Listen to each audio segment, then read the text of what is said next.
Even though we all know that cybersecurity has become a major issue and a huge business opportunity, 2016 has been a tough year for the cybersecurity stocks. Whole group got slammed at the beginning of the year, coming off another big beating last December.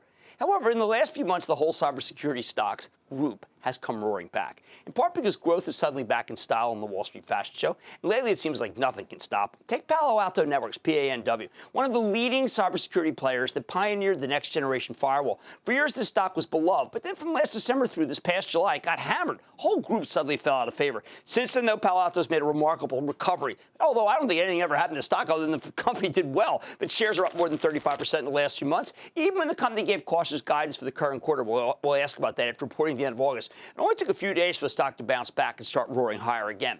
And the revelation about the big Yahoo hack last month has given Palo Alto even more momentum. Can this stock continue its recent rally, especially since it's still down 8% for the year? Or do we need to be more cautious after such a big move? Let's take a closer look with Mark McLaughlin. He's the chairman and CEO of Palo Alto Networks to find out more about his company, what it's doing, and where it's headed. Mr. McLaughlin, welcome back to Mad Money. Thanks for having me, Jim. One of these is a great disconnect for our viewers at home. I mean, it's so clear that not only are there bad guy individuals, there's ransomware, there's countries that are hacking. This problem is transcending any macro growth, although you talked about macro growth, and yet somehow we kind of got caught up in the idea that maybe cybersecurity is ho-hum and we don't need it anymore, or it doesn't matter. It couldn't be more wrong, though, that conventional view. I think that's right. I think cyber is an issue that's going to be with us, unfortunately, for forever, a very, very, very long time. And, things may ebb and flow about the number of attacks or nation states attacking or not right now, but the reality is the number of attacks is growing dramatically across the board. And nobody's going to stop that. Nobody's going to bring them down. So the trick is how do you stop successful attacks, right, not the attacks themselves? Well, I think that one of the things, there was a really good article yesterday in the Wall Street Journal about people yawning at the Yahoo hack. It talked about the idea that if we knew how little companies were spending on cybersecurity, maybe that would change our view. You told me many years ago that companies still weren't spending the way they should. Anything change? Well, I think the recognition of this has grown dramatically for in corporate America and around the world when I travel around the world with boards. So I think people are willing to spend. So spending has gone up. I think it's high now. It's going to continue to be high. That's my guess over time. It's not so much more now about how much people are spending. It's how they're spending it. Okay. Right, and there's a big difference between those two things. You are a platform company. There was a time when people spend piecemeal. Oh, okay, well, listen, there's an email hack or they got the credit cards. Let's put this piece on. That's not working anymore, is it? I think that's very clear. So the 25 years of security has been, there's been a product to do one particular thing for one particular problem, right? People have no choice but to buy all of them. And then you put them all together, you got a lot of complexity, and then you need a lot of people to try to get them to work together.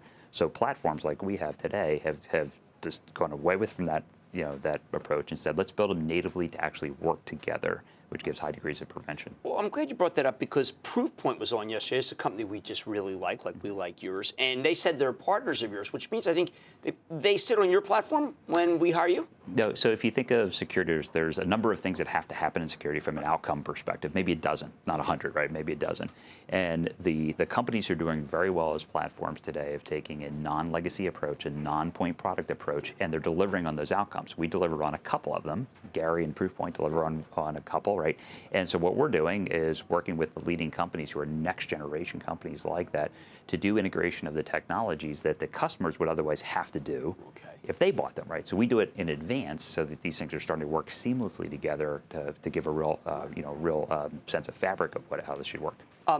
Well, this is all well and good, but on the conference call, people were kind of amazed that you went from 24% growth down to 12 and 13 projection.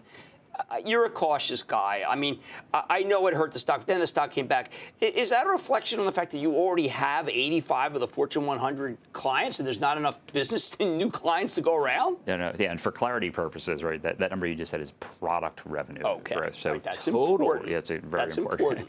Total revenue growth, what we said is we would be in high growth mode, 30+% at scale, with over billions of dollars here, right? At scale for years to come. So what people were focused on the product side was the shift that's going on in how you deliver these platforms a big portion of our business has moved into services. 65% of our billings in last year was in services. And yet they still have to SaaS. pay up front, right? I mean, it's like all your rest of your business. That's why our everybody pays cash up front. flow is so high. Right. The cash flow is humongous, up 72%. I'm glad you cleared that 1 point up. Now, election coming up. Do we have to worry about being hacked? I felt after the Yahoo hack that everybody's vulnerable. Can someone rig an election? No, anything's possible, right? So I think what we're seeing, the concern there, rightfully so, is... It is a concern. Yeah, I mean, any computer system, right, is susceptible to attack. Doesn't matter if it's used for elections or electric grids, like we just heard a little while ago, right? So everything's susceptible to attack. The question is, what are you doing about stopping it, from happening in the first place? And if it were to happen, how can you mitigate the damage fast enough? Well, I'll tell you, you've taught me a great deal about this, and one thing I know is that, unfortunately, the business is stronger than the world's economy. And I'm glad you clarified. I wanted that number clarified because I think people got it wrong in the conference call. We got it straight here. That's Mark McLaughlin, Chairman, CEO of Palo Alto Networks. This is the best of breed in a business that, unfortunately, is growing like wildfire. Mad Money's back. Booyah! Jim Cramer here from Mad Money. Thanks for watching CNBC on YouTube. Click here to subscribe and get the jump on my exclusives with CEOs, plus market news, investing advice, and a whole lot more.